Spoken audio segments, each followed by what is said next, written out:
फरमा,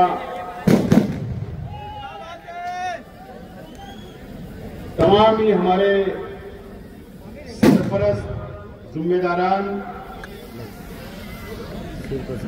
और जिन लोगों ने अभी हमारे साथ आने का फैसला किया, उनका हम लोगों ने इस्तेकबाल किया। ऐसे तमाम ही हमारे साथी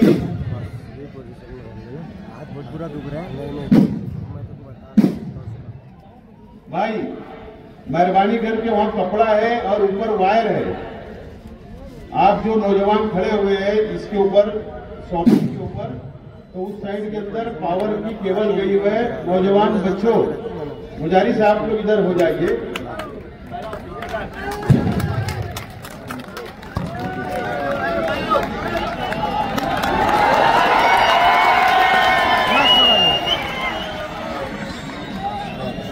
मेरे सामने मौजूद इस यूथ इजलास के अंदर आए हुए तमाम ही मेरे नौजवान साथी, बुजुर्ग हजरात, दोस्तों और साथियों, सबसे पहले मैं मालेगांव शहर के तमाम ही नौजवान साथियों का, इस प्रोग्राम के अंदर आए हुए तमाम ही नौजवान साथियों का शुक्रिया अदा करता हूं कि आप लोगों ने अपना कीमती वक्त निकालकर इस यूथ इजलास को आपने कामयाब किया। मैं आपका बहुत बहुत शुक्रिया अदा करता हूं और वो तमाम ही नौजवान साथियों का भी शुक्रिया अदा करता हूं जिन लोगों ने इस इजलास को कामयाब बनाने के लिए मेहनत की, जद्दोजहद की, दावतनामा पहुंचाया। ऐसे तमाम ही नौजवान साथियों का भी मैं बहुत बहुत शुक्रिया अदा करता हूं।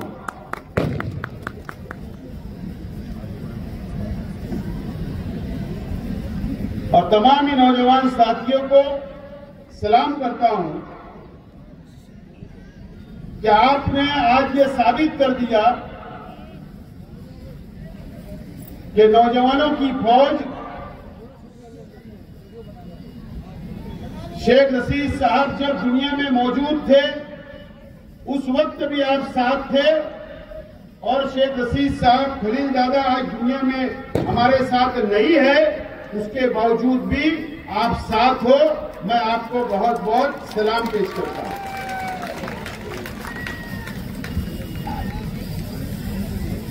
मेरे तमाम ही साथियों ने अपनी अपनी बातों को रखा और आपको आने वाले असेंबली इलेक्शन के ताल्लुक से और शहर के सियासी हालात के ऊपर अपनी अपनी बातों को मेरे साथियों ने रखा। सबसे पहले मैं मेरे तमाम ही मुकर्रिर साथियों ने जो तकरीरें की, अगर उसमें कुछ भी गलतियां हुई होगी तो मैं उनके तरफ से मैं सबसे पहले तो माफी चाहता हूं, माजरत चाहता हूं। जज्बात में कुछ जुमले निकल जाते हैं। यह हमारा मालेगांव शहर मस्जिद और मीनारों का शहर है दोस्तों।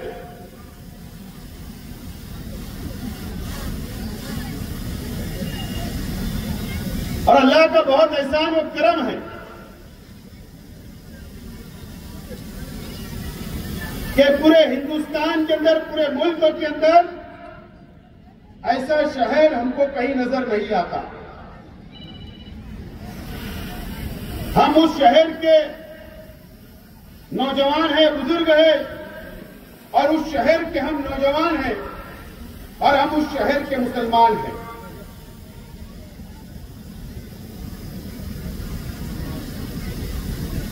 आज मैं आप लोगों से बहुत ज्यादा वक्त तो नहीं लूंगा, लेकिन आज आप लोगों को यहां बैठकर ये मालेगांव शहर, तारीखी शहर, पूरे मालेगांव शहर के आवाम को सोचना पड़ेगा, समझना पड़ेगा कि आज हम कहां खड़े हैं, आज हम किस मोड़ के ऊपर खड़े हैं, हमारा मुस्तकबिल कहां है, हमारा शहर कहां जा रहा है, हमको कैसा बुज़दिल बनाया जा रहा है, हमको कैसा कमजोर बनाया जा रहा है। यह आज हम लोगों को सोचना है, समझना है और आने वाले दिनों के अंदर आपको फैसला करना है।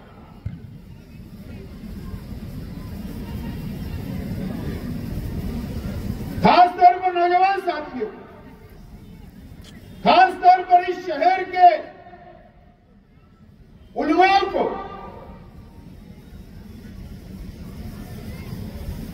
फैसला करना है आने वाले दिनों के अंदर हमको क्या तय करना है। इस महाराष्ट्र के अंदर 288 असेंबली के एमएलए चुनकर महाराष्ट्र की असेंबली के अंदर जाकर बैठते हैं। दोस्तों, 288 एमएलए होते हैं चुनकर जो जाते हैं, वो हर समाज, हर धर्म, हर जात के लोग जाकर वहां पर चुनकर जाकर नुमाइंदगी करते हैं महाराष्ट्र की असेंबली के अंदर। हमारा शहर बहुत हसास, बहुत मजहबी है। 5 साल पहले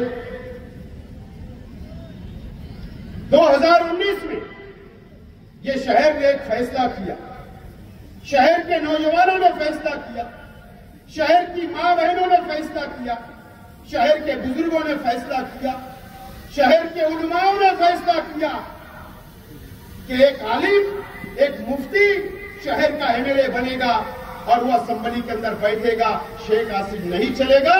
मैंने उस फैसले को मंजूर किया और आपके फैसले को सर आंखों पर लिया। 5 साल गुजर गए, अब वक्त आया है कि 5 साल का हिसाब आपको लेना है, ये शहर की आवाम को लेना है, ये शहर की मां बहनों को लेना है, ये शहर के बुजुर्गों को लेना है। अब आपको हिसाब लेने का वक्त आ गया है। ये वही शहर है जो हरा झंडा लेकर एमआईएम को सर पर बैठाने का काम 5 साल पहले इस शहर की आवाम ने किया था। जज्बाती सियासत नौजवानों के ऊपर हावी रही,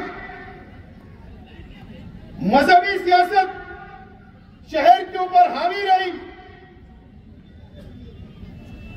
शहर में फैसला कर दिया कि एमआईएम का उम्मीदवार वहां जाकर बैठेगा और मालेगांव शहर की नुमाइंदगी करेगा और महाराष्ट्र की नुमाइंदगी करेगा। महाराष्ट्र के अंदर एमआईएम के 2 एमएलए चुनकर आए, एक मालेगांव से और एक धुलिया से।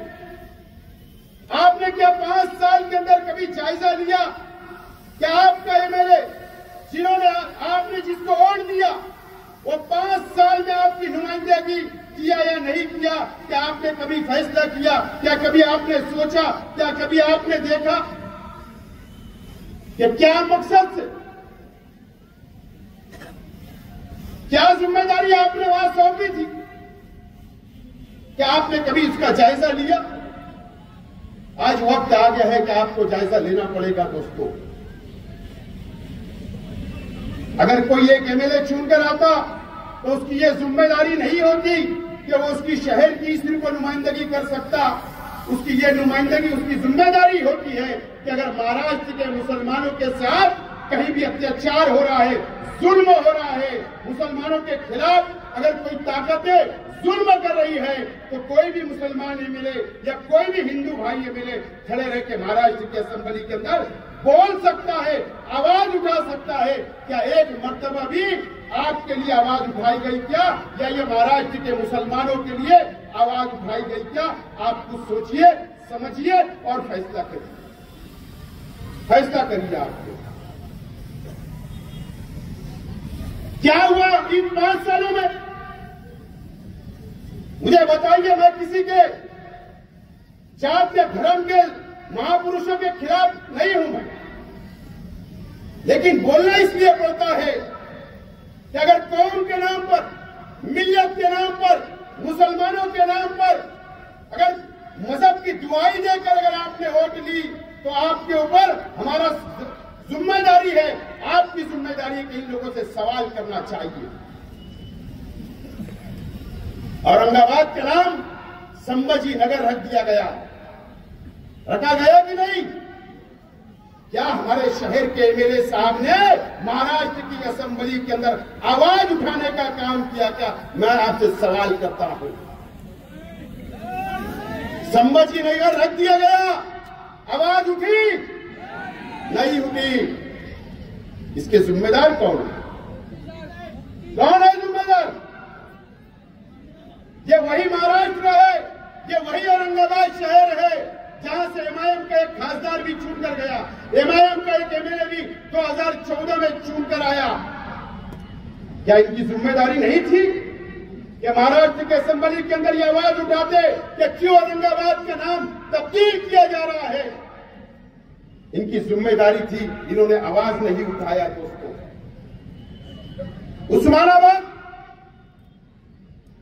उस्मानाबाद जिला जो हम बोला करते थे,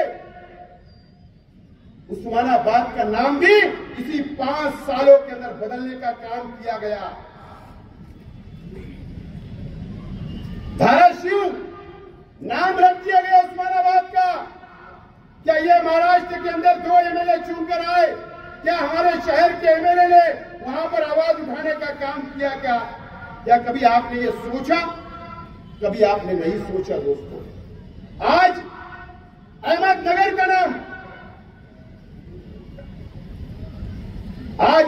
का नाम तब्दील कर दिया गया। अहिल्याबाई होलकर के नाम से नाम रख दिया गया। क्या हमारे शहर के एमएलए या जितने भी महाराष्ट्र के अंदर मुसलमान एमएलए थे, क्या उनकी जिम्मेदारी नहीं है? क्या ये नौजवान आपको सोचना है, ये शहर की आवाम को सोचना है, किस लिए आपने वोट दिया? किस लिए आपने वोट दिया? बताइए मुझे आप। इन 5 सालों के अंदर क्या हुआ? हमारे हुजूर की शान में गुस्ताखी हुई, रामगिरी महाराज ने हमारे हुजूर की शान में गुस्ताखी की। ये सिर को जाकर शहीदों की यादगार के पास एहतजाज दर्ज करने का काम किए। आज का मैं बोल रहा हूं, आज आदिवासी भाई जितने एमएलए महाराष्ट्र के अंदर उनके समाज के ऊपर उनका आरक्षण खत्म करने की बात की जा रही थी, आज पूरे महाराष्ट्र के वो आदिवासी आमदारों ने, एमएलए लोगों ने मंत्रालय के ऊपर से जाली के ऊपर छलांग मार दी, वहां एहतजाज किया, क्योंकि उनके समाज के ऊपर बात आई। क्या हमारे शहर के एमएलए मुंबई जाकर के उन्होंने कभी एहतजाज किया? क्या मुख्यमंत्री के सामने बैठे? क्या वहां पर आजाद मैदान में धरना दिए? क्या इसका जवाब कौन पूछेगा? कौन पूछेगा? नीतीश राणे जो बीजेपी का एमएलए, उसने क्या किया? मालेगांव शहर के अंदर आता है, मालेगांव शहर के अंदर आता है, किले के ऊपर चला जाता है, किले के ऊपर उसकी इतनी हिम्मत और ताकत हो गई और किले की तरफ बस्ती के ऊपर नजर डालकर उंगली बताकर ये बोलता है कि यह बस्ती कमिश्नर बाजू में है, और उसके ऊपर कमिश्नर उसका सत्कार करता, इस्तेकबाल करता, उसको बोलता तेरे पास बुलडोजर नहीं होगा तो मैं बुलडोजर लाकर तोड़ डालता हूं ये बस्ती को। किसके राज में हुआ? इन 5 सालों के अंदर हुआ ये। क्या कभी आपने सोचा? क्या कभी आपने समझा? क्या आप हिसाब नहीं लोगे? क्या हुआ हमारे शहर के अंदर? गढ़ की यात्रा का मैं बार बार बोल रहा हूं। मैं पहले ही बोलता हूं कि मैं किसी के धर्म के खिलाफ नहीं हूं, किसी के धर्म के खिलाफ मैं नहीं हूं, लेकिन जल की यात्रा के ऊपर ये 5 सालों के अंदर क्या हुआ मुझे बताइए। यही मंत्री दादा भूसे साहब, इनका लड़का आविष्कार भूसे, इनके कार्यकर्ताओं ने गरे गांव के पास में 5,000 10,000 लोगों का मजमा लगाकर कल की यात्रा को रमजान महीने के अंदर लेकर गए। शहर से तरावी की नमाज चल रही है, अफ्तार का वक्त हो रहा है, नंगा नाच करते गए। क्या एमएलए ने एक मुजम्मत की या धरना दिया या इनके खिलाफ मेमोरेंडम दिया? क्या ये फैसला आपको करना है। ये कभी ऐसा नहीं हुआ, 2 सालों से ऐसा हुआ। कब आप सवाल करोगे? ये शहर के अंदर हुआ, ये शहर के अंदर हुआ दोस्तों। आज और साधु नरसिंह नंद ने आज हमारे हुजूर की शान में गुस्ताखी किया। वो नालायक ने, वो ढोंगी ने, मैं मुजम्मत करता हूं। मुझे बताओ, कभी महाराष्ट्र के अंदर हमारे हुजूर की शान में गुस्ताखी होगी, कभी यूपी के अंदर गुस्ताखी होगी, कभी महाराष्ट्र के अलग अलग शहरों के अंदर गुस्ताखी होगी? तो इसका जवाब कौन देगा? कौन देगा जवाब? ये जवाब देने की जिम्मेदारी ये मुल्क जमहूरी मुल्क है, या पार्लियामेंट के अंदर इसका जवाब दिया जाना चाहिए, या असेंबली के अंदर जवाब दिया जाना चाहिए।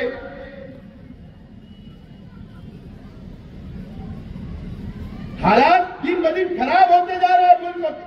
महाराष्ट्र के हमारी हुजूर की शान में गुस्ताखी हो रही है, मस्जिदों में घुसकर मारने की बात की जा रही है। अब यह फैसला आपको करना है कि आने वाले दिनों के अंदर इस शहर का एमएलए कैसा चाहिए आपको। 5 साल आपने देखा,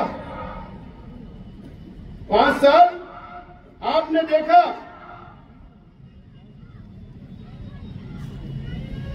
कि नाकाम सबसे साबित हुए मुफ्ती इस्माइल साहब। एक आवाज नहीं उठाई।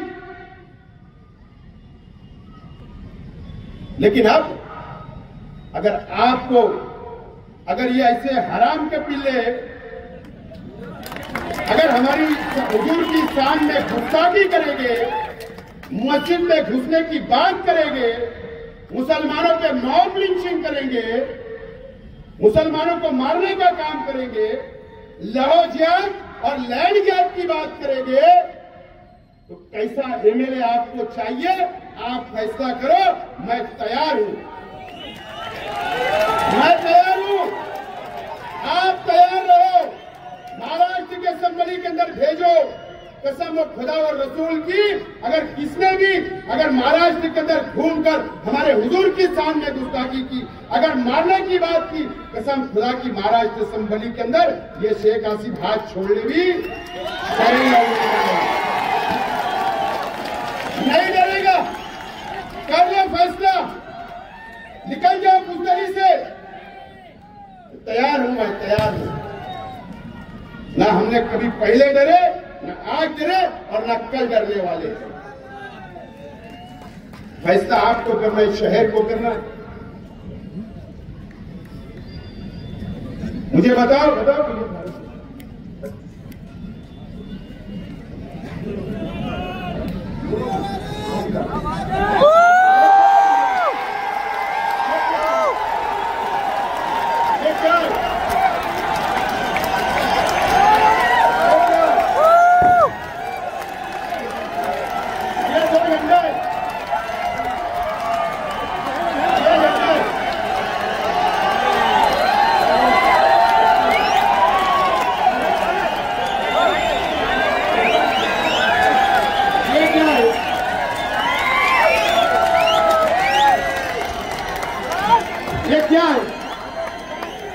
जिंदाबाद। एक फिलिस्तीन का झंडा है और एक हमारे देश का जिससे हम मोहब्बत करते हैं उसका झंडा, तिरंगा हमारा, जो हमारा गर्व है, हमको उस पर फख्र है। क्यों लहराया मैंने, क्यों लहराया यहां पर? इसलिए लहराया, मुझे कानून समझता है, कानून क्या हमारे देश की पॉलिसी, हमारे मुल्क की पॉलिसी फिलिस्तीन के साथ मोहब्बत वाली है, हमदर्दी वाली है। इसके लिए दोनों झंडा लाया हूं। उस पर कोई कानूनी कार्रवाई नहीं हो सकती। अगर उस पर कानूनी कार्रवाई करना है, पुलिस को केस करना है, अगर सेंट्रल गवर्नमेंट को केस करना है तो पहले अपनी पॉलिसी तब्दील करो। ये शेख हसीना को बोलता है। उसके बाद मेरे ऊपर कार्रवाई करना। लेकिन क्या हुआ मुझे बताओ, वो वीडियो लास्ट में सुन के जाना, क्या हुआ ये शहर के अंदर क्या हुआ मुझे बताओ। मेरा आपसे सवाल है नौजवानों, हम दुआएं करते अल्लाह से, अल्लाह ताला फिलिस्तीनियों की मदद करे, मस्जिद अक्सा के लिए दुआएं करते, वहां के मासूम बच्चों के लिए दुआएं करते, और हमारी हुकूमत से हम बोलते हैं कि फिलिस्तीन के साथ खड़े रहो, वहां के मासूमों के साथ खड़े रहो, और इजराइल की हम मजम्मत करते हैं। एक नौजवान ने सर्वे नंबर 57 का एक नौजवान, उसने ईदगाह के ऊपर झंडा लहरा दिया। झंडा लहराया था कि नहीं फिलिस्तीन का। कोई कानूनी कार्रवाई हुई, जेल गया, लेकिन उसके फौरन बाद यहां मीडिया वाले हैं, उन्होंने शहर के एमएलए से पूछा, इंटरव्यू लिया। बोले एमएलए साहब, एक बच्चे ने यहां पर नौजवान ने फिलिस्तीन का झंडा लहराया, तो आपका क्या बोलना है? बोले मेरा उससे कोई ताल्लुक नहीं। क्या बोले? मेरा उससे कोई ताल्लुक नहीं। मुझे बताओ, अगर एक एमएलए एक नौजवान के साथ खड़े नहीं रह सकता, तो ये 7 लाख आबादी का कैसे खड़े रह सकता है? ये फैसला आपको करना है, ये शहर को करना है। एक नौजवान के साथ नहीं खड़े रह सकता इस शहर का एमएलए, कैसे आपके साथ दे सकते? कैसे इस शहर के नौजवानों का साथ दे सकते हैं? मुझे बताओ। मेरा सवाल है, आपको सोचना है नौजवानों, आपको फैसला करना है, ये शहर को फैसला करना है, शहर की मां बहनों को फैसला करना है, जो मुसल्ले पर बैठकर फिलिस्तीन की हिमायत के अंदर फिलिस्तीन के मासूमों के लिए दुआएं करती है। उस मां बहनों को सोचना है, वो बुजुर्गों को सोचना है जो ताज्जुद में उठकर फिलिस्तीन के लिए दुआएं करते हैं, मस्जिद अक्सा के लिए दुआएं करते हैं, उनको सोचना है। अगर एक झंडा लेकर एक नौजवान के साथ नहीं खड़े रह सकते, शहर के एमएलए उसकी हिमायत में नहीं बोल सकते, तो वो तुम्हारे लिए क्या खड़े रहेंगे? ये सवाल तुम्हारे सामने है शहर के नौजवान। फैसला आपको करना। बोल दिया उन्होंने। मुझे बताओ, 12 नवंबर कम से कम 100 से ज्यादा नौजवान जेल में, 100 से ज्यादा नौजवान थे। किसके लिए जुलूस निकला था? शहर बंद किसके लिए था? किसके लिए था? अरे हमारे हुजूर की शान में गुस्ताखी हुई, शहर बंद। अरे भीख मांगने वाला भी रास्ते पे नहीं था। एहतजाजी तौर पर मेमोरेंडम देने के लिए जा रहे थे। जो भी हालात बने, जो भी फतरा हुआ, जो भी वहां पर पुलिस और पब्लिक में झगड़ा हुआ, उसकी इंक्वायरी चल रही, उसमें कुछ बोलना नहीं है। लेकिन मुझसे भी मीडिया वालों ने सवाल किया, मैंने क्या जवाब दिया कि बाहर के लोगों ने आके पथराव किया पुलिस पर, सारा हॉस्पिटल पर। यह शेख आसिफ ने बयान दिया था कि बाहर के लोग आए थे, मालेगांव के नहीं थे। मैं तो साबिक एमएलए, हमारे शहर के एमएलए ने क्या बोला? शहीद अब्दुल हमीद रोड के नौजवान, एक पार्टी के नौजवान, अज्जू लस्सन वाला एक पार्टी का जिम्मेदार, बोले नशा कुत्ता गोली खिलाकर वहां पर प्लानिंग के साथ वहां पर बोले पत्थर रखे गए थे ब्रिज के नीचे और एक प्लानिंग के साथ ये 12 नवंबर की घटना की गई। बोले इस तरीके का बयान इस शहर के एमएलए ने लोकल मीडिया में नहीं, इंडिया टीवी के ऊपर रजत शर्मा के चैनल के ऊपर इंटरव्यू दिया गया। पूरे हिंदुस्तान के अंदर हमारे शहर के नौजवानों को बदनाम करने का काम किया गया और वो जेलों के अंदर गए, एक एक साल जमानत नहीं हुई। हमारे नौजवानों को फंसा दिया, बदनाम करके कुत्ता गोली का आदि बना दिया, फंसाने का काम किया। पुलिस को जगह दी क्या घुसो, चलो डालो इनको जेल में, जुल्म करो। इस तरीके का एमएलए, ये एमएलए, ये नुमाइंदा, ये शहर को चाहिए, ये शहर के नौजवानों को चाहिए। ये फैसला अब आप लोगों को करना है। 12 नवंबर में भी अल्लाह का करम है कि 5 लाख से ज्यादा रुपया मैंने कई नौजवानों को छुड़ाने के लिए हाई कोर्ट तक गया और छुड़ा के लाया। तो उनसे पूछ लेना, मदद की ओर करता रहूंगा। लेकिन आपको कैसा एमएलए चाहिए जो आपके लिए खड़े नहीं होता? ऐसा एमएलए नहीं चाहिए कि सर्वे नंबर 10 से गली के अंदर से भाग जाने वाला एमएलए अब ये शहर को नहीं चाहिए, अब ये शहर को नहीं चाहिए। ये फैसला आप लोगों को करना है, आप लोगों को ये फैसला आप करना पड़ेगा। शहर की आवाम से मेरा सवाल है कि आप सवाल पूछो, नौजवान सवाल पूछो। आपको बुज़दिल बनाने का काम किया गया, आपको डराने का काम किया गया और फिरका फरोश हमारे शहर पर मुकम्मल तौर पर हावी हो चुके हैं।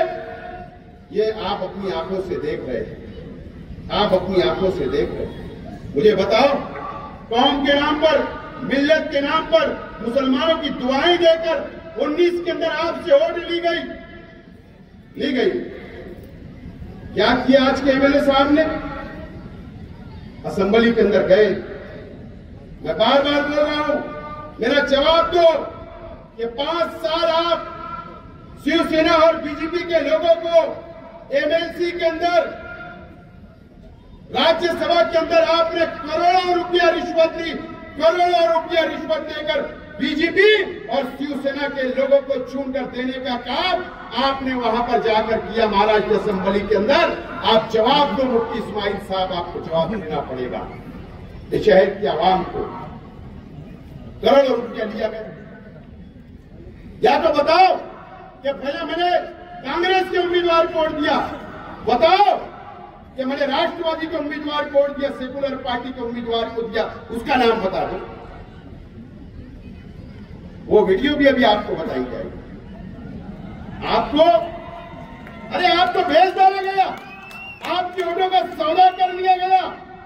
वहां पर शिंदे साहब आज के मुख्यमंत्री के साथ में जब ये चुन कर आए तो 6 दिन ये सरकारी गेस्ट हाउस में वहां पर थे वर्ली के अंदर, और 1 दिन थाना के एक होटल के अंदर ये थे। ये शिवसेना वाले इनको संभाल रहे थे और आप कौम के नाम पर, मिल्लत के नाम पर आपकी वोट ले जाकर वहां बेचने का काम इन्होंने 5 साल के अंदर किया। इसका जवाब मुफ्ती इस्माइल साहब आपको देना पड़ेगा, देना पड़ेगा आपको। आपने शहर का सौदा किया, यहाँ के मुसलमानों का सौदा किया, मां बहनों के जज्बात से खेलने का काम किया, नौजवानों के जज्बात से खेलने का काम किया मुफ्ती इस्माइल साहब। आपने आपको इसका जवाब आपको देना पड़ेगा। शहर की आवाम को आप छूट नहीं सकते मुफ्ती इस्माइल साहब। आपको जब हिसाब देने का वक्त आया, हिसाब देने का वक्त आ रहा है, बस 10-15 दिन के अंदर आचार संहिता लगेगी, तो आपने क्या किया? आपने मेरे जैसा, हमारे साथियों की तरह ऐसा जलसा लेना चाहिए था। आपने 5 साल का हिसाब देना था कि मैंने ये तामीरी काम किया, वो तामीरी काम किया, ये मैंने तीर मारा, ये मैंने बंदूक मारा, ये बताना था, ये तोप मारा। तुमने तो ऐसा कुछ किया ही नहीं, कुछ नहीं किया। मुफ्ती इस्माइल साहब, मैं ईमानदाराना अल्लाह को हाजिर नाज़िर जानकर एक बात बोलता हूं। देखो, मुझे अल्लाह से मैं बहुत डरता हूं और अल्लाह से डरना चाहिए, बंदों से नहीं। मैं जहां पर मैं तबलीगी जमात की इज्जत करता हूं, मैं जमीयतुल उलमा की इज्जत करता हूं, मैं सुन्नी जमात की इज्जत करता हूं, मैं अहले हदीस जमात की इज्जत करता हूं, मैं तमाम ही मसलक के बहुत इज्जत करता हूं और करता रहूंगा, उलमाओं की बहुत इज्जत करता और करता रहूंगा, इसके अंदर कोई दो राय नहीं, कोई दो राय नहीं। और मुझे सबूत देने की कोई जरूरत नहीं। मुफ्ती इस्माइल साहब अभी वीडियो, ये नौजवान जो उस वक्त 15 साल के थे, 14 साल के थे, अल्लाह का करम आज 20 साल के बैठे, वो वीडियो देखेंगे, वो वीडियो देखेंगे। ये शेख आसिफ जब 14 में छूट कर आया और जब पहला इजलास असेंबली का नागपुर के अंदर था, आरएसएस के हेडक्वार्टर के अंदर इजलास था, आरएसएस के हेडक्वार्टर नागपुर के अंदर असेंबली का। आशीष शेलार जो बांद्रा से एमएलए है बीजेपी का, उसने जमीयतुल उलमा के ऊपर पाबंदी की बात की थी। मुफ्ती इस्माइल साहब, आप उस वक्त भी सदर थे, मेरी दुआ है मुफ्ती इस्माइल साहब, आप जमीयतुल उलमा के ताहयात सदर रहे, लेकिन ये जमहूरी मुल्क है, ये शहर के अवाम ताहयात एमएलए नहीं रखने वाली। ये जमहूरी मुल्क में वोट होती है। 5 साल आप हमेशा ताहयात एमएलए नहीं रहेंगे मुफ्ती साहब। मैं चुन कर गया, आशीष शेलार ने जमीयत उलमा के ऊपर पाबंदी की बात की और क्या कहा था कि जमीयतुल उलमा बम ब्लास्ट के आरोपी लोगों की, जो मुजरिम होते हैं, उनकी जमानत करवाती है, इस तरीके का इल्जाम लगाया और उनके ऊपर बहुत खराब इल्जाम जमीयत को उस वक्त लगाया गया था। अल्लाह का करम है कि पूरे महाराष्ट्र के अंदर, मैं चैलेंज से बोल रहा हूं, पूरे महाराष्ट्र के अंदर उस वक्त 2014 के अंदर जितने भी एमएलए चुनकर आए थे, अल्लाह का करम है कि शेख आसिफ ये मालेगांव का सपुत्र था, ये मालेगांव का लड़का था, इस मिट्टी का था कि वहां पर जमीयत की बाजू मारने का काम, जमीयत के बाजू से बोलने का काम ये शेख आसिफ ने किया था। दलील दिया था, दलील, मजबूत दलील दिया था। पाबंदी की बात है तो मैंने वहां पर लड़ा और अल्लाह का करम है मुफ्ती इस्माइल साहब, अगर आपकी याददाश्त अगर अच्छी नहीं होगी तो जाके महाराष्ट्र की जमीयतुल उलमा जो गुलजार आजमी साहब है और उनके साथी आज भी है दुनिया में, उनसे जाकर पूछना कि आपने इस्तेकबाल किया था कि नहीं किया, शेख आसिफ का इस्तेकबाल किया था कि नहीं, ये जाकर आप पूछना मुफ्ती इस्माइल साहब। क्या सबूत देने की बात कर रहे हैं आप? जमीयतुल उलमा की मैं इज्जत करता हूं और करता रहूंगा। मैं तो यहाँ के जमीयतुल उलमा के उनके जो साथी है, जो ओहदेदारान है, उनका भी बहुत एहतराम इज्जत करता हूँ। मैं उनसे अपील करता हूँ कि मुफ्ती इस्माइल साहब अपनी चेयर बचाने के लिए आपका भी इस्तेमाल कर रहे, आप भी जरा इस्लाह कर लीजिए। मैं आपके खिलाफ नहीं हूँ, आप बोलिए, मुझे मालूम है मालिक सेठ बकरा, मैं उनकी बहुत इज्जत करता रहूंगा। आप मालिक सेठ बकरा साहब, आपने कहा आप जमीयत की मीटिंग में कि बिलखोरी की जबान काट ली जाएगी, बिलखोरी की जबान काट ली जाएगी, आपने बोला मालिक सेठ, लेकिन मुझे बुरा नहीं लगा, अल्लाह आपको और तौफीक दे, मैं आपकी इज्जत करता रहूंगा मालिक सेठ, लेकिन इतना कर लो कि तुम किस रास्ते पे शहर को लेकर जा रहे हो, किस रास्ते पर लेकर जा रहे हो, या आप इस्लाह कर लो। मत आप जमीयत की आड़ में छुपो मत मुफ्ती इस्माइल साहब। आपके शहर ने आपको जमीयत के नाम पर 5 साल पहले वोट नहीं दिया था, आपको एमआईएम के नाम पर वोट दिया था।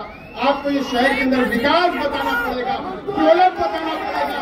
जमीयत के नाम पर आप नहीं छूट सकते मुफ्ती इस्माइल साहब, जमीयत के नाम पर आप नहीं छूट सकते मुफ्ती साहब, आपको इस शहर को जवाब देना पड़ेगा। मैं इज्जत करता था, करता रहूंगा।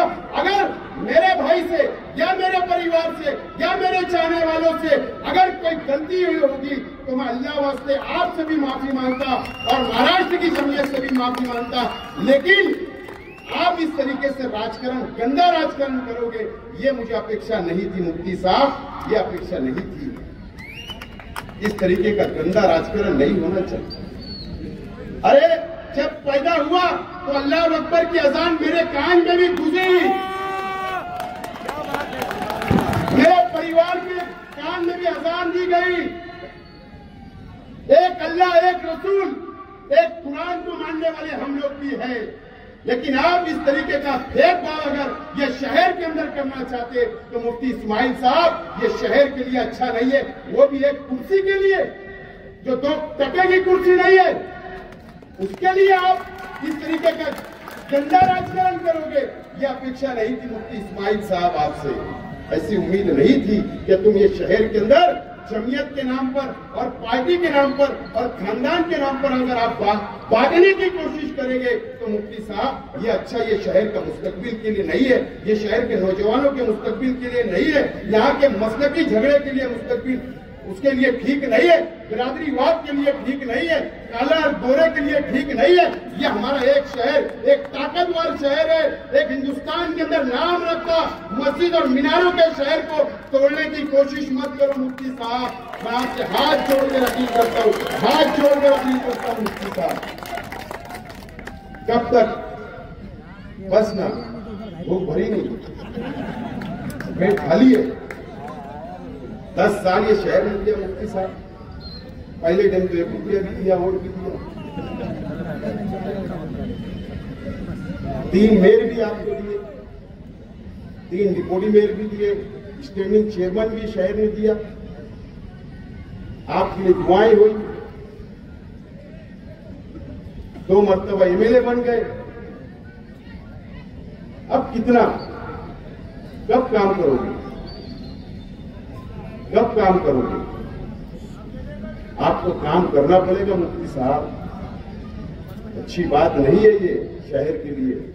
आज बाहालत मजबूरी में बोल रहा हूं, और मैं आज शहर के तमाम उलमाओं से, तमाम ही बुजुर्गों से, तमाम ही मेरी माँ बहनों से, तमाम ही नौजवान साथियों से, एक एक मासूम बच्चे से, एक एक उलमाओं से, मदरसे के बच्चों से, सभी मसलक की तंजीमों से, सभी तंजीमों के उलमाओं से मैं अपील करना चाहता हूं कि आप फैसला कर लो कि शहर का मुस्तकबिल क्या होने जा रहा है।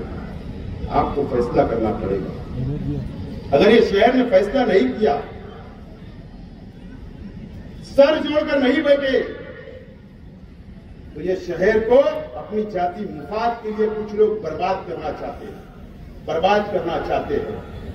अगर मैं यहाँ आज हिम्मत और ताकत से बोल रहा तो मुझे मालूम है एक दिन मौत मुझे भी आनी है, एक दिन मुझे भी मौत आनी है। मैं किसी से डरता नहीं अल्लाह के सिवा। बहुत डराने की कोशिश हुई, बहुत दमबाजी की गई। मैं जिम्मेदारी से बोल रहा हूँ, खुले मंच से बोल रहा हूँ, मीडिया के सामने बोल रहा हूँ, स्क्रीन लगाकर बोल रहा हूँ, ये शहर बर्बाद हो चुका है, बर्बाद। नौजवानों, ये शहर को संभाल लो, ये शहर को बचा लो। मुफ्ती इस्माइल साहब और जो हमारे मुखालिफ लोग, इन्होंने मिलकर दादा भूसे के साथ मिलकर ये शहर को लूट डाला है, लूट डाला है शहर का। सिर्फ जिम्मेदारी से आज इस इंसार जमात खाना ग्राउंड पर बोल रहा है, लूट डाला है। 200 करोड़ रुपए का टेंडर निकला, आपको पता है क्या? 200 करोड़ का टेंडर निकलता है, 60 करोड़ रुपया आपके जेब का पैसा, मेरे जेब का पैसा टैक्स का जाने वाला है। 140 करोड़ गवर्नमेंट से आने वाला है। दादा भूसे साहब ने टेंडर निकाला, हमारे हिस्से में कितना आया? 10 से 15 करोड़ भी दादा भूसे साहब ने दिया नहीं, 250 करोड़ रुपया उनके इलाके के अंदर लेकर चले गए, और जो 15 करोड़ रुपया इनको बांट दिया गया और 60 करोड़ रुपया हमारा जा रहा है। इसका जवाब कौन देगा? मुफ्ती साहब, आप जिम्मेदार हो शहर को बर्बाद करने के लिए। 800 करोड़ रुपए के कर्जदार हम हो गए, 800 करोड़ रुपए के कर्जदार हम हो गए। ये कर्ज कैसे फिरेगा? हमारे टैक्स, हमारे कारखानों के ऊपर टैक्स बढ़ाया जाएगा, हमारे ही घरों के ऊपर टैक्स बढ़ाया जाएगा, हमारी दुकानों पर टैक्स बढ़ाया जाएगा। आने वाले दिनों के अंदर ये शहर को टैक्स भरना पड़ेगा, सिर्फ टैक्स भरना पड़ेगा, सहूलतें कुछ नहीं मिलेगी आपको। ये बात याद रखना आप लोग। मैं शहर के आवाम से बोलना चाहता हूं,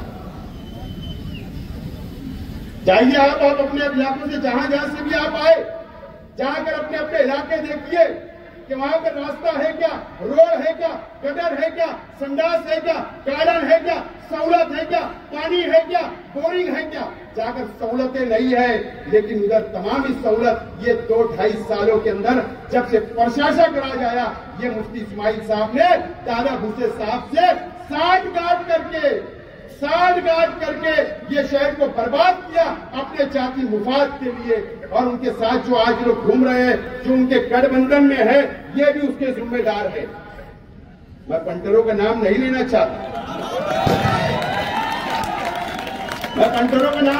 चाहता आज, लेकिन ये सब जिम्मेदार है। ये नौजवान, ये शहर के आवाम, आपको ये शहर को बचाना है। मेरा क्या होगा? कुछ नहीं, गिरा देंगे, लेकिन ये शहर का नुकसान होगा। ये शहर टूट जाएगा, गरीब टूट जाएगा, अमीर टूट जाएगा, बुनकर टूट जाएगा, ये शहर बर्बाद हो जाएगा, ये शहर बर्बाद हो जाएगा। मेरा कुछ नहीं होगा, मैं घर जाऊंगा, बाल बच्चों में रहूंगा, कारोबार करूंगा, आराम से जिंदगी गुजार सकता हूं। लेकिन मेरे वालिद ने इंतकाल से पहले भी और मुझे तैयार किया था और कहा था कि अगर मैं मर भी गया तो ये शहर के गरीबों को छोड़ना मत, ये शहर को छोड़ना मत, इनका साथ देते रहना। इसके लिए आज मैं इलेक्शन लड़ने के लिए खड़ा हुआ हूं, इसके लिए आज मैं इलेक्शन लड़ने के लिए खड़ा हो रहा हूं, आपको संभालने के लिए मैं खड़ा हो रहा हूं। मेरा क्या होगा? लेकिन आज आपको समझना है, मुफ्ती साहब आप गोली मारेंगे, मैं तैयार हूं, काम है, वक्त बताओ, मार देना। अगर मेरे गोली, मैं मरने से, मुझे गोली लगने से अगर आपको एमएलए की चेयर मिलती है तो मुबारक हो। आप बता देना कहां पर आना, इंशाअल्लाह ये शेख आसिफ आकर खड़ा रहेगा आपके सामने। बता दो वक्त का एड्रेस पता, आप बताना, मैं आने के लिए तैयार हूं। काहे के लिए इलेक्शन करवा रहा हूं? मार दो एक गोली, आपको सरकार ने लाइसेंस नहीं है, आपको मत कराओ इलेक्शन। लेकिन आप गलत करो, अभी मार देंगे, नॉमिनेशन के बाद मारो तो जीत के आएंगे। नॉमिनेशन होने दो, विड्रॉल होने दो, उसके बाद मारेंगे तो उम्मीदवार कम होगा ना। अगर मुझे आज मार देंगे, फिर एक हाथ खड़ा होंगे तो किसको गोली मारोगे तुम? किसको? मुस्तकीम को मारोगे, शान को मारोगे, किसको मारोगे? मेरे भाई को मारेंगे, जाज बेग को, किसको मारोगे? पहले नॉमिनेशन हो जाने दो, उसके बाद मार देना। क्या होगा? इलेक्शन ही नहीं होगा, तुम तो छूट के आ जाओगे। वन साइड, काय को 1.5 लाख की बात कर रहे हो? वन साइड मार देना। लेकिन ये शहर को बचाने की जिम्मेदारी दोस्तों आप लोगों की। मैं दिलाऊंगा आजादी आपको, ये फिरका परस्तों से आजादी दिलाने का काम शेख आसिफ करेगा। ये नीतीश राणे से आजादी दिलाने का काम शेख आसिफ करेगा। जो हुजूर की शान में गुस्ताखी करेगा, मैं उनसे आपको आजादी दिलाने का काम करूंगा असेंबली के अंदर जाकर। ये शहर को आजादी चाहिए। ये शहर गुलामी की जिंदगी जी रहा है 2-2.5 सालों से, और योगी दादा भूसे के साथ मिलकर गुलाम बनाने का काम ये शहर के एमएलए साहब ने किया। समझो, मुझे बताओ क्या कमी है? सोलार अगर मैंने मंजूर किया, 110 मसाजिद का, मदरसे का सोलार सिस्टम अगर 5 करोड़ रुपया लाकर मैंने अगर मंजूर करवाया तो तुमको वो भी तकलीफ होगी? बताओ, मैंने तमाम ही मस्जिद ईदगाहों का वार्ड कंपाउंड बनाया, जब भी आपको तकलीफ हुई? बताओ, अगर मैंने उर्दू घर बनाया तो भी तकलीफ हुई? फ्लाईओवर ब्रिज बनाया तो भी तकलीफ हुई? हज कमेटी बनी उस वक्त भी तकलीफ हुई? जितने तामीरी काम मैं करता कि आपको तकलीफ हुई, ये जिम्मेदारी आपकी थी। तो मुफ्ती साहब आप बता दो कि मैंने फला मदरसे का 100 बाय 100 का वॉल कंपाउंड मंजूर किया, एक बता दो। चलो, तुम आलिम होना, मुफ्ती होना, तुम्हारी जिम्मेदारी नहीं थी? नहीं थी क्या? एक मदरसे का वॉल कंपाउंड नहीं बनाया आपने? संडास बाथरूम तक मैंने फंड से नहीं बनाया, वहां पर मदरसे के बच्चों को सहूलत नहीं दी, और आप बात करते हो? एक बताइए आप मुझे, आपने कहां काम किया हमको बताए। और कहां नहीं किया और कहां पर डुप्लीकेट बिल निकला। थोड़ा रुकिए, इलेक्शन अभी बाकी है, अभी बहुत मटेरियल तुम्हारा आने वाला है बाहर, बहुत मटेरियल आएगा मुफ्ती इस्माइल साहब, बहुत मटेरियल आने वाला है। जिम्मेदारी थी कि नहीं मदरसे का वॉल कंपाउंड करना, संडास बाथरूम बनाना, उलमाओं को सहूलत देना, उलमा के लिए कुछ स्कीम लाना, मदरसे के बच्चों के लिए किताबें देना, कम से कम अरबी तुम लाइब्रेरी बना सकते थे उनके लिए। मैंने किताबें दी थी, आप मदरसे के बच्चों को लाइब्रेरी बनाते, शेख आसिफ तुम्हारा इस्तेकबाल तो करता। उलमाओं से मैं बोलता हूँ, सोचिए आप कि आपके मदरसे के बच्चों को उन्होंने उर्दू अरबी लाइब्रेरी बनाकर दी क्या, किताबें दी क्या, दीनी किताबें दी क्या, कि बड़ी लाइब्रेरी उन्होंने शहर में बनाई क्या, कि उलमाओं की वहां बुक्स रखी है, किताबें रखी है, कि हमारे बच्चे इस्लाम की कुर्बानियां याद करेंगे, पढ़ेंगे। एक लाइब्रेरी बताओ, लेकिन आपने वो भी नहीं किया। सिर्फ झूठ झूठ झूठ की सियासत आपने 5 साल की और अभी तक आप करते आ रहे हो। ठीक है, मेरे वालिद गरीब थे, हमारा खानदान गरीब था, फटी कमीज पर आए, मेहनत की, मजदूरी की, आगे बढ़े। जिस हाल में भी ये किताब खुली है, मुफ्ती साहब, मैं आपको ये नहीं बोलना चाहता हूं कि आप कौन सी हीरो अड्डा पे घूमते थे। मैं ये नहीं आपसे सवाल करूंगा कि आप मौसमपुर पे कौन से फीडर के पास बनाते थे। मैं क्या किले वाले अच्छी तरह का जानते हैं। शुरू करूंगा तो मैं अहमदनगर तक चला जाऊंगा, खरड़ी तक चला जाऊंगा, जा सकता कहां कहां पर फिर सब माल धसा है बता सकता। अब तुम्हारे तो असर रसूख है, मेरे ऊपर ईडी की कार्रवाई करा लो, मेरे ऊपर सीबीआई की करा लो, मेरे ऊपर एनआईए की करा लो, तैयार हो। जेल जाने कौन डरा मुफ्ती साहब? आपने हमेशा इस शहर के सियासी लोगों के बच्चों की कुर्बानियां ली, आपके बच्चों की कुर्बानियां कभी नहीं दी मुफ्ती साहब। आप बताओ, तुम्हारे बच्चों के ऊपर एक सादा एनसी हुआ क्या? सादा एक एनसी चैप्टर बनी क्या? जाकर मांडीवाल के बराबर तुम धरने पे बैठते, शेख आसिफ को अटक करो, इसको अटक करो, उसको अटक करो, इसके बच्चों को करो, इसको बच्चे पे करो, ये बराबर करते, लेकिन अपने बच्चों के ऊपर एक सादी एनसीबी नहीं बनने देते। जरा जेल भेजो, जब समझ में आएगा कितनी तकलीफ होती। लेकिन अल्लाह का करम है, शेख रशीद साहब ने हमको सिखा के गए कि अंदर क्या रहना, बाहर क्या रहना, कोई टेंशन नहीं ली, सब सीखे हमें। तुम डराओ मत कि बोले खुशखबरी मिलने वाली है किले की मीटिंग में, 2 लोग इनके घर के जाएंगे। अरे 8 दिन हो गए, मैं समझे 2 दिन में पुलिस आएंगी, 3 दिन जाएंगी, 4 दिन जाएंगी, 5 दिन, 6 दिन, 7 दिन, अरे आज 8वां दिन हो गया, पुलिस ही नहीं आई।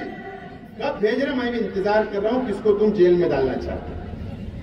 दोस्तों, मैं जब से प्रचार शुरू किया 2 महीने से प्रचार शुरू किया, मैं एक बात बोल रहा हूं, मास्टर स्ट्रोक बोल रहा हूं कि नहीं?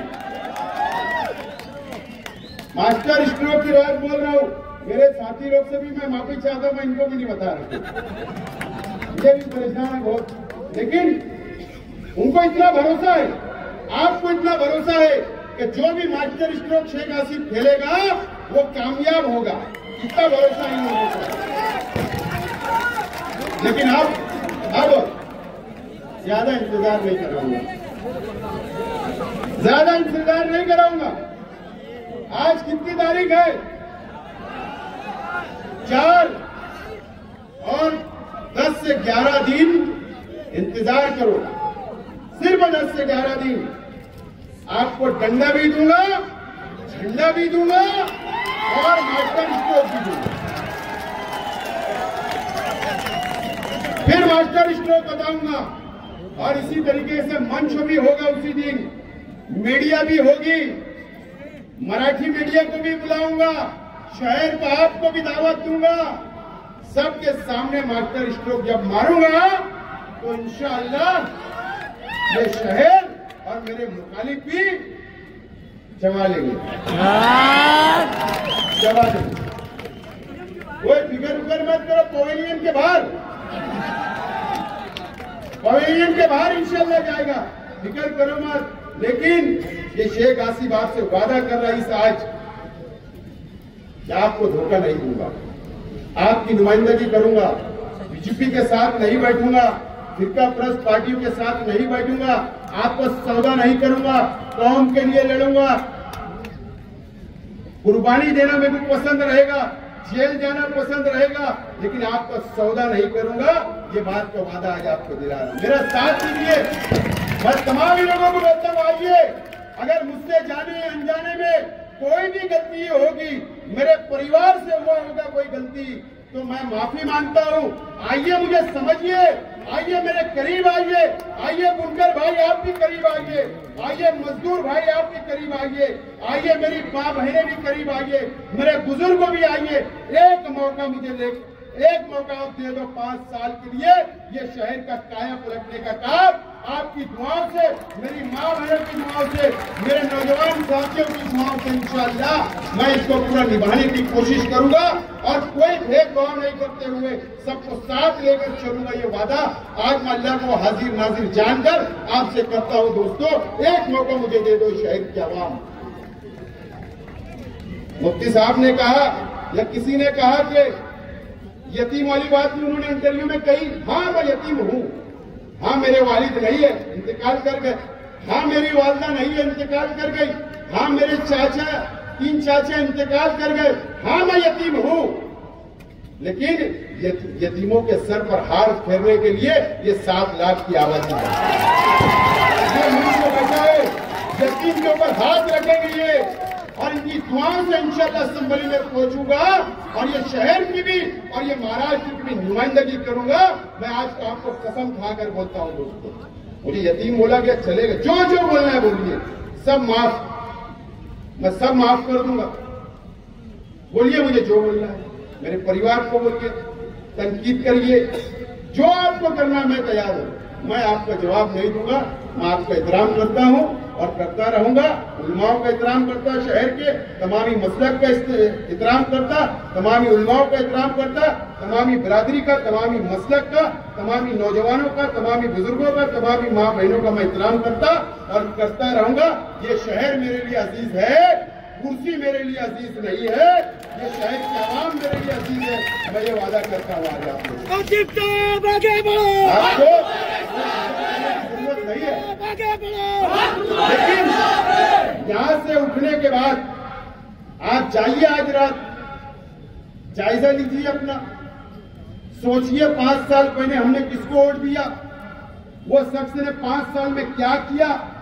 नौजवान भी सोचिए, आप भी सोचिए, शहर सोचिए कि हम कहां पर भटक गए, कहां भटकाया जा रहा है, किस रास्ते पर ले जाया जा रहा है। ये संजीदगी से ये शहर को आप सोचना पड़ेगा। आपको इस्तेमाल किया जा रहा है, ये शहर को इस्तेमाल किया जा रहा है, ये शहर के नौजवानों को इस्तेमाल किया जा रहा है, ये शहर को गलत रास्ता बताने की कोशिश की जा रही है। मैं बुजुर्गों से कहूंगा कि आपके नौजवान जो है वो उन लोगों को भी भटकाने के लिए, गलत रास्ते पे ले जाने का काम ये शहर में हो रहा है, तोड़ने का काम, लड़ाने का काम हो रहा है, बदनाम करने का काम हो रहा है। आप अपने बच्चों को भी संभालिए, उनका भी मुस्तकबिल बनाने का सोचिए और आप भी इत्मीनान से सोचिए। शेख आसिफ गलत है, चौराहे के ऊपर आऊंगा, गलची पकड़ के, काला पकड़ के पूछना है कि तूने गलत बोला, मैं माफी मांग लूंगा, लेकिन मैं गलत नहीं बोलता हूं, सच बोलता हूं, दिख रहा है बोल रहा हूं, समझ रहा है बोल रहा हूं। शहर के हालात कहा जाने समझ रहा है मुझको, फिरका परस्ती बढ़ रही है, मस्जिद बढ़ेगी, बढ़ती जाएगी, ये तमाम ही चीजें कौन संभालेगा? ये तो हाथ उठा ले रहे, ये कौन सी बात है? एक नौजवान के साथ नहीं खड़े रहे, ये शहर के लिए हाथ उठा लेंगे। बकरीद का टाइम आता, ये चले जाते, जाना चाहिए, अल्लाह उनका हज कबूल करे, मुझे उससे कोई बात नहीं है, कम से कम प्रशासन की मीटिंग लेकर जाना, बोलते एक दिन कुर्बानी बढ़ा लो, ये कौन सी बात? सबक शेर वालों को बोले एक दिन बढ़ा लो। इस तरीके का एमएलए ये शहर को मिला। समझना चाहिए हम मुसलमान हैं, हमारे फराइज है, हमारी भी शरीयत है, हमारा भी दीन है, हम भी इस्लाम को मानने वाले हैं, हम दीन को मानने वाले हैं, एक अल्लाह के रसूल को मानने वाले हैं, हुजूर की तालीमात हमारे अपने पास है, कुरान ने हमको सिखाया है, रास्ता बताया है। ये तमाम चीजें हम समझेंगे, उसमें कंप्रोमाइज। अगर मेरे जैसा आदमी या कोई सियासी आदमी बोले तो हम मान ले, एक आलिम और एक मुफ्ती इस तरीके की बातें करते हैं, एक दिन आगे बढ़ा लो। अरे उनको बोलते उधर नहीं, इधर आके कुर्बानी कर लो। मैं एमएलए ऐसा बोलता, मेरे घर की गली के अंदर आके कर लो कुर्बानी, क्या होता है? बोले एक दिन आगे बढ़ा लो। अरे कोई बात नहीं, कोई आपा का खेल है। तो ये तमाम चीजें इस शहर को समझना है। आज मुझे दिल खोलकर बोलना थी, सियासत होती रहेगी, चलता रहेगा, इलेक्शन आएगा, हार और जीत होगी, लेकिन कब तक मैं नहीं बोलूं, कब तक मैं आपको नहीं समझाऊं, कब मैं आपके लिए मैं रुकता रहूं, तो ये शहर का नुकसान होते जा रहा। आप देखना, हम लोगों को बर्दाश्त नहीं होता, नहीं बर्दाश्त होता। अब ये आपको समझना है, शहर को समझना है। अगर नहीं समझे नौजवानों, शहर बर्बाद हो जाएगा। बहरहाल मैं जितनी बातें बोलना था, हो सकता है जाने अनजाने में मुझसे तकरीर में गलती होगी तो अल्लाह वास्ते माफ करना, लेकिन मैं आप लोगों से बोलता हूँ, आने वाला मुस्तकबिल ये शहर का अपना है। ये शहर को एक मजबूत क़यादत की जरूरत है और मैं आपके लिए मजबूत क़यादत खड़ा हूँ आपके सामने। आप मुझे असेंबली में पहुंचाइए और उसके बाद देखिए आप। बहरहाल वीडियो देखकर जाइए नौजवान, आप लोग ऐसे ही बैठे रहे। बहुत बहुत शुक्रिया, बहुत बहुत शुक्रिया, आपको सलाम, बहुत बहुत शुक्रिया।